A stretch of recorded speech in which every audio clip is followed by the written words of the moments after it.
Hi everyone, welcome to Conf42 Kube Native event.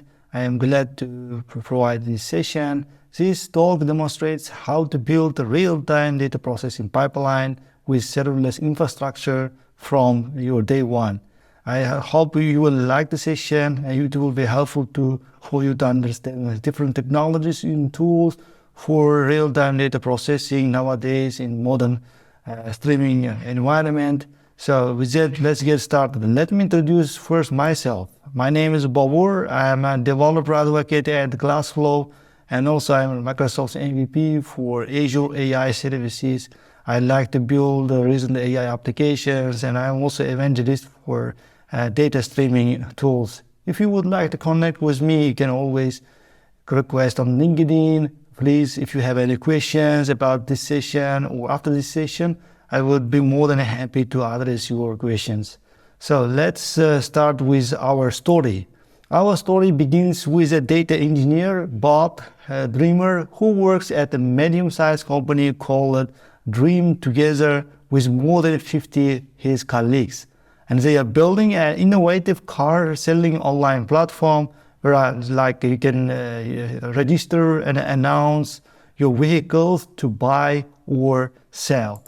Bob was actually highly motivated by the recent AI hype. Since everybody around him talks about AI, he comes up with a brilliant idea of creating a real-time price recommender solution for their existing website using modern data tools.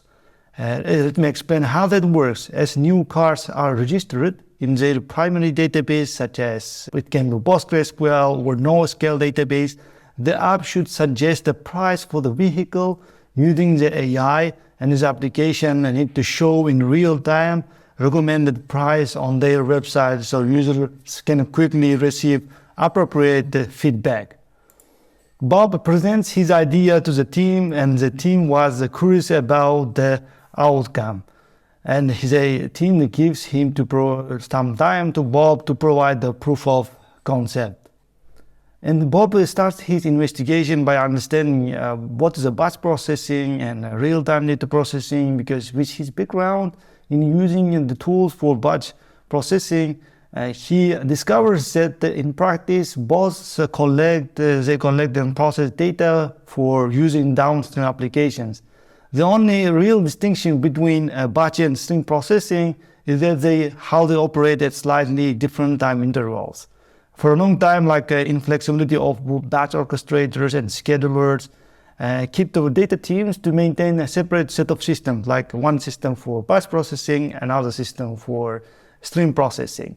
But it doesn't have to be that way. Nowadays, real-time data streaming pipelines can solve this problem and combine for both batch processing and stream processing into one workload so that you can use the same tools and technologies, infrastructure to process and transfer your data.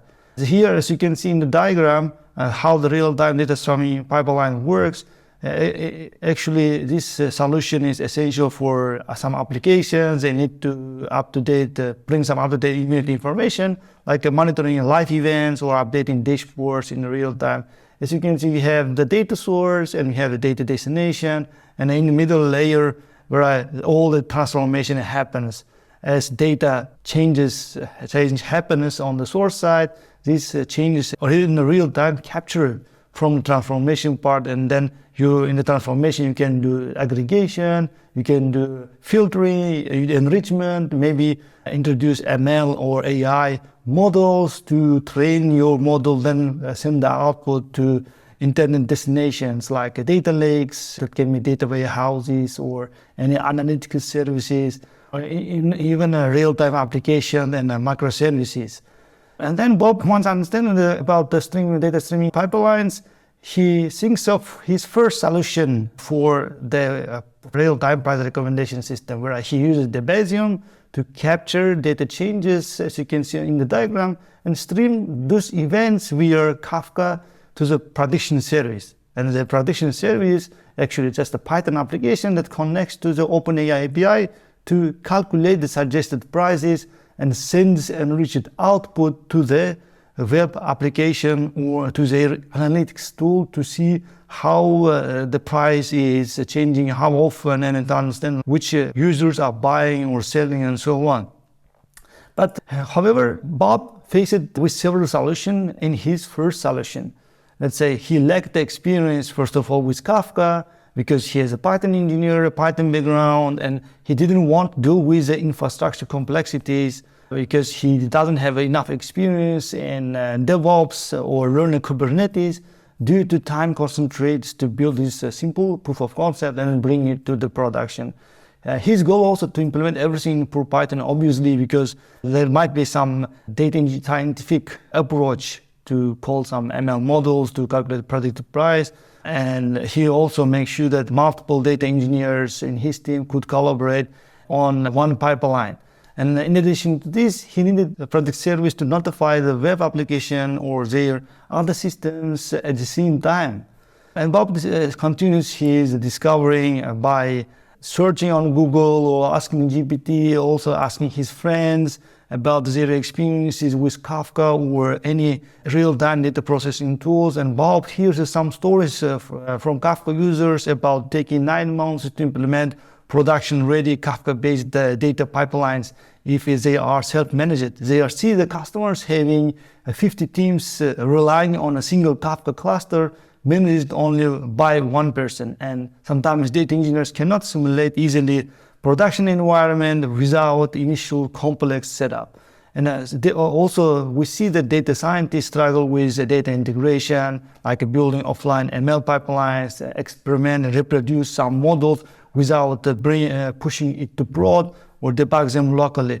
There are many problems using this Kafka-related infrastructure. And then he also determines that there are some problems with self-managing Kafka that present, let's say, also it's difficult to determine which team or individual actually responsible for Kafka operation, Bob or DevOps team or software engineering team, or configuring Kafka correctly from the scratch is also problematic. You don't know like how many clusters you need for your organization, or you need single cluster or multiple clusters. Also deploying changes continuously to Kubernetes to other environments brings some also additional problems. Also upgrading Kafka brokers always is challenging. Sometimes you don't know how much you want to scale your Kafka broker or how much storage you would like to give to the topics and so on. And another big topic is, of course, monitoring Kafka performance and health is quite challenging when you have a self-managing Kafka environment. Managing Kafka clusters, as we said, can be expensive, both in terms of infrastructure and operational costs. At this point, you start to consider using some managed Kafka providers. As you can see in the screen, I highlighted some well-known managed Kafka providers like Red Panda. We have the Ivan for Apache Kafka, Confluent, one of the biggest one, and we have new startups coming up like WebStream.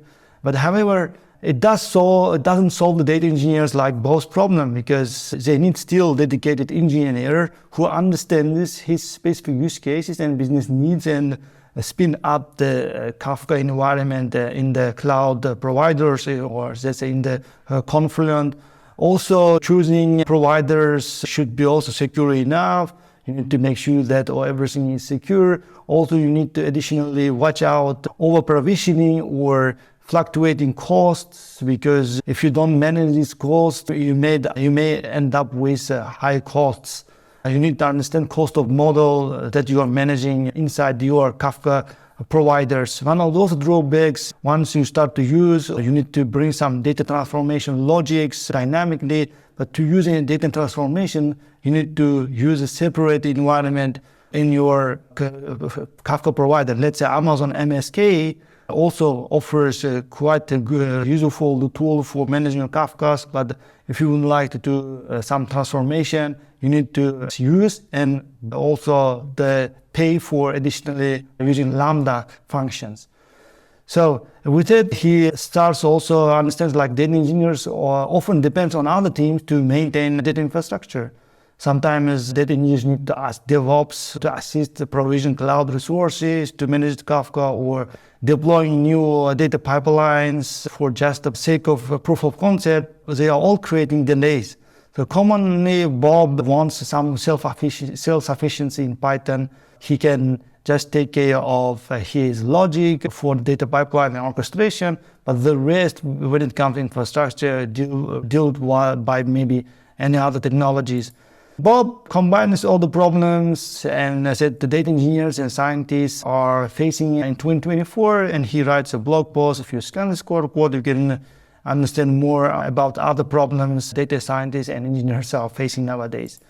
My advice is actually you can also start by discovering options, first of all, without using any Kafka providers. And nowadays there are other tools from the cloud providers like Azure or Google or the Amazon, or there are some other message brokers coming up like Nuts, which is open source, used by many people nowadays, gaining a lot of popularity. And Bob, as he's a dreamer, one of his dreams, he shows that there is also some stream processing frameworks in Python that can solve his existing problem. So he starts to investigate these stream processing frameworks in Python. Let's focus on when and why we can use a stream data processing framework for Python. First of all, we know that Python is go-to language for data science and machine learning. As you can see in the diagram, Python-based framework can unify the streaming data platform and stream processor components in the given streaming data pipeline architecture. You can connect directly to any data source using built-in connectors that provides these frameworks within your application code without knowing like how Kafka or other message brokers work, and you can focus only on your business logic. In other words, stream processing frameworks combines both Kafka and Flink environment for, let's say, stateful data stream processing operations. And then Bob asks himself, okay, why he used to Python frameworks for data streaming? There are several reasons. If you are a Python developer, you can use out of the box with any existing Python library. No JVM, no wrapper, no orchestrator or server-side engine you need. You can bring pandas or any libraries, or you get used to deal with. And if you're a data engineer, you don't need to deal with infrastructure. You can start this framework without any complex initial setup, such as creating clusters, and Python frameworks offer zero infrastructure environment for you. If you're a data scientist, no need to learn Kubernetes. You can run your local code right from the Jupyter notebook to try out your pipeline. And if you're worried about your data, your original data also stays where it is in your primary database, and then the framework just runs a transformation layer on the top of it and sends the data to your output destinations. Like you can use a change data capture service like a Debezium by directly connecting to the primary database and do the computational work and save the result back to your primary database or send the data to output streams. So with that, our team also, we build this stream processing framework to do with real-time data or even the driven data. It's called Glassflow. Glassflow is also serverless, Python-centric, real-time data processing pipeline. You can build your data pipelines within minutes without setting up any infrastructure. With just simple clicks or using the CLI, you can bring your first data pipeline, let's say in the first 15 minutes. And actually Glassflow excels in real-time data transformation of your events so that application can immediately react to the new information. In other words, real-time data pipelines creation process with Glassflow is as simple and casual as Yusuf shoots at the Olympics. No infra, no Kafka, or the Flink is required. How we build data pipeline within minutes? It's very simple. You just connect to your data sources, which you send some real-time data information using built-in integrations without writing any code in a low-code environment. Or if there is no any built-in integration, you can build your own integration without spending much time by implementing custom connector using Glassflow SDK. And you write the code to implement in Python data transformation logic. In Python, once you deploy this transformation function to your pipeline, and this transformation function runs in auto-scalable serverless infrastructure, you can easily deal with the billions of log records in real time. And also, Glassflow built using the modern technologies or the technologies you get used to use like Docker, NATS, and Kubernetes under the hood. That just abstracts for you to make it easy not to manage this infrastructure under the hood.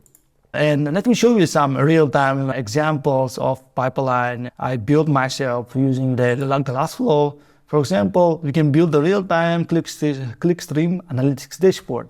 You can use, let's say, some data analytics API like a Google Analytics in Python to collect some clickstream data from your website and send them to Glassflow pipeline.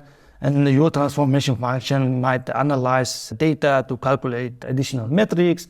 And you can use these metrics or enriched data to visualize something using some visualizing tools like a Streamlit or Plotly in Python. Or another example is I build a data processing pipeline to enrich some classified ads in real time. You can use Glassflow to process like website ads, enrich them with additional information, or categorize them using LangChain or OpenAI, and store these enriched ads in some quick and advanced search database like Redis, so that the website always aware of real-time ads as they are coming into your system. Or what about like processing, for example, Airbnb listing data in some sub-base database, and you can enrich this data with your AI and continuously update vector databases such as VivoWeight. So this example pipeline can be used also to create some personalized recommendation solutions or generate some targeted ads based on the real-time data information. The last example I would like to show is a data transformation pipeline that demonstrates some log data anomaly detection with AI and ML models to monitor your server logs that detect some unusual patterns or the activities and send some notification to the notification systems or stores in long-term storages to understand these logs in the future. So let's just scan this QR code. You can see all the other use cases with code examples, tutorials, and architecture explanation, and which use cases you can apply, or you can use them as a template for your future projects. So let's back into our topic of Bob's about building real-time data price recommendation. Here's a second example of real-time price recommendation data pipeline architecture he provided and he developed. It is, as you can see, there are some components to process car price data. He ends up with using the Supabase because of its simplicity, open source.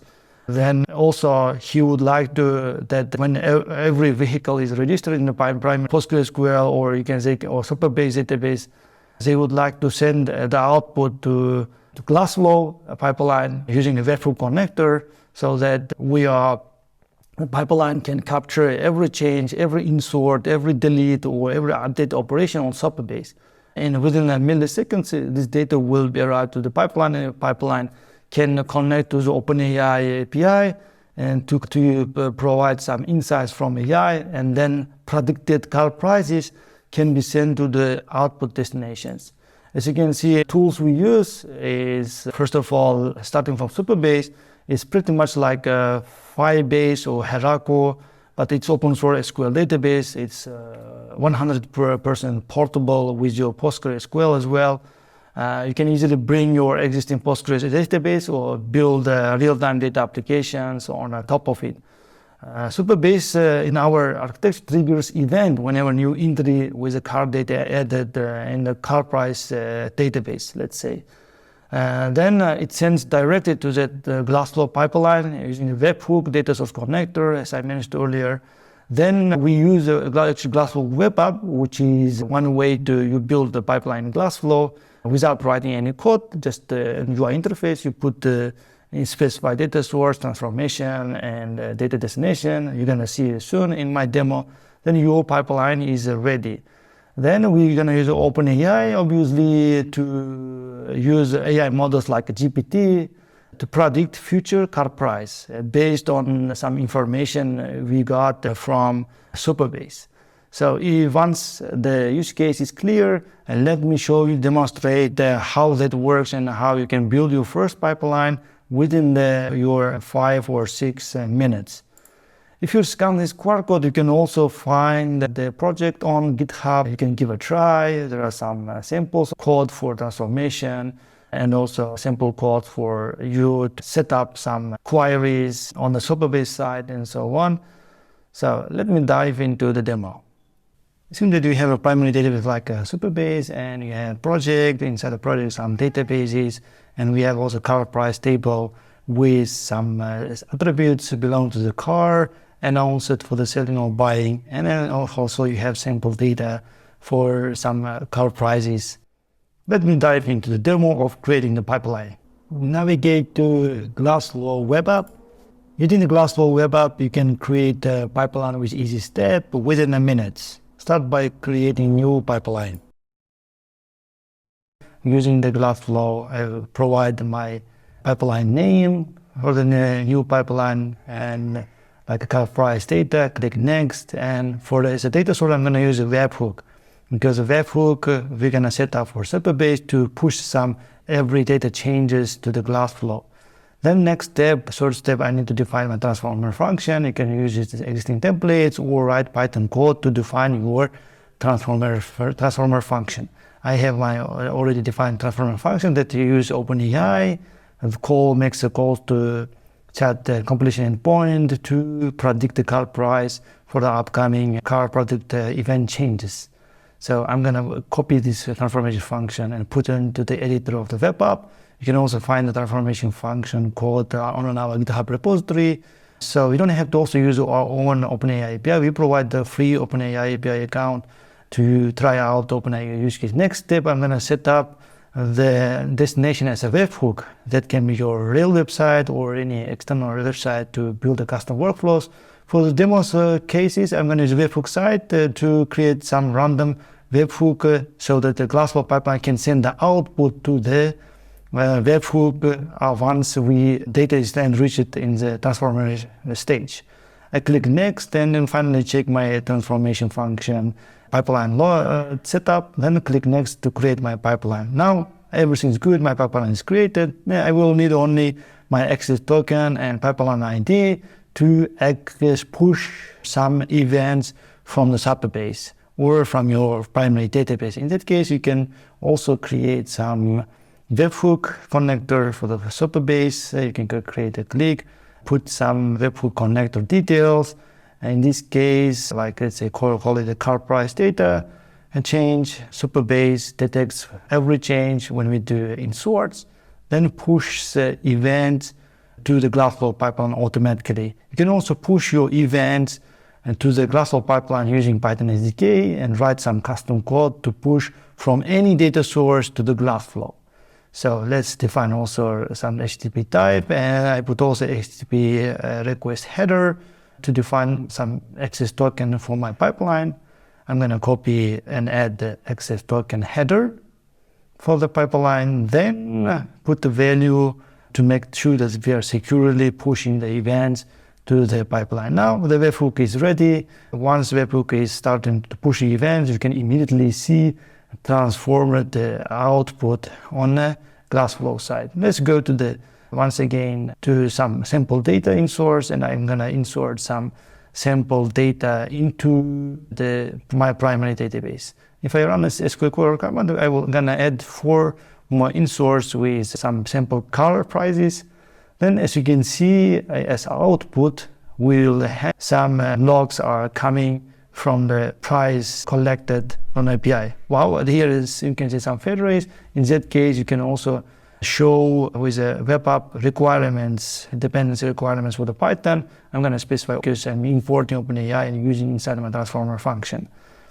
So now if I try once again, as you can see in the logs, I should get only the transformed and processed events from our primary database like Superbase. As you can see, 1 or 4 events are transformed, and Glassflow immediately send the transformed data as output to the webhook we defined when we create the pipeline. This is the magic of the pipeline that reacts on real-time data. As you can see, creating pipeline is quite easy when you're using tools for your need. As you can, and Bob made his Python code that runs in real-time mode with a serverless infrastructure from day one. Compared to challenges he faced, he now have a simple solution. So a few words about Glassflow itself. When our people use Glassflow for, let's say, if you like to have a batch jobs might take a minutes or hours to execute. Glassflow enables you processing your data in milliseconds to seconds, making a real-time analysis for reality from your day one. And also, if you like reduce the costs connected with running a Spark, like a similar jobs that consume your big amount of computing resources, Glassflow offers more cost-efficient solution. As earlier I mentioned, like you can both combine data streaming part and data transformation part inside of the same price. You don't have to run separate Lambda or in Azure functions to run transformation part. And launching new data projects with Glassflow, as you can see, easy. Also integrating with real-time data sources. So destination is also quite fast. Glassflow excels in real-time data ingestion and processing of your events and so on. You can have a look our documentation and blog to learn more about this. In summary, here a few insights to what we have learned along the way. So Bob understand data engineers face problems nowadays with JVM-based real-time processing tools like Kafka. And Bob, as a data engineer or a scientist, maybe his team maybe data analysts, they want self-sufficiency in Python. And then there are some stream processing frameworks in Python nowadays so that you don't have to learn some JVM environment. And so Bob also find out some serverless stream processing solutions and tools to apply to his first pipeline. So with that, we are about to finish the demo. Now, if you have any questions after the session, I will be more than happy to address them. So thank you for attending my session. See you soon. Thank you.